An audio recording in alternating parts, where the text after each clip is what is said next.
In this video, we'll cover installation of the MAXtread Vinyl Mat. Before you begin, please check to make sure the following parts are included: MAXtread Vinyl Mat, mat retainers, black screws with blue sleeves.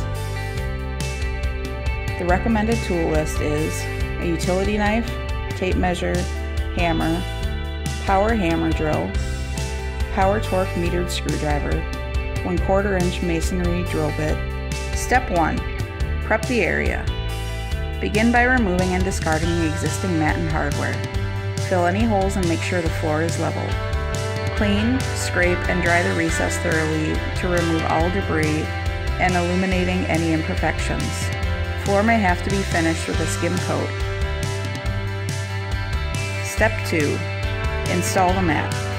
Unroll the mat and butt the exterior end of the mat section to the exterior end of the mat section to the existing door threshold. The carpet strip should run left to right. The mat section should be snug to both interior and door thresholds.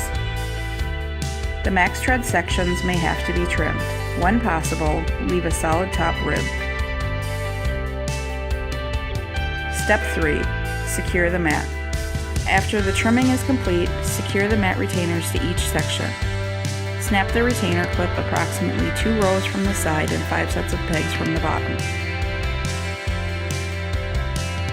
With the MAXtread sections in position and mat retainer clips in place, mark guide holes directly through the retainer clips. Pull back the mat to drill 1 1/2 inch holes in the concrete. Vacuum the debris from the recess and holes. Place the plastic anchors in the holes.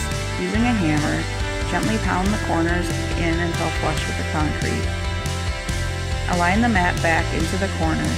Using a power torque metered screwdriver, fasten screws directly through the mat into the retainer clips. Questions? If you have any trouble with installation of your MAXtread Vinyl Mat, please contact customer support.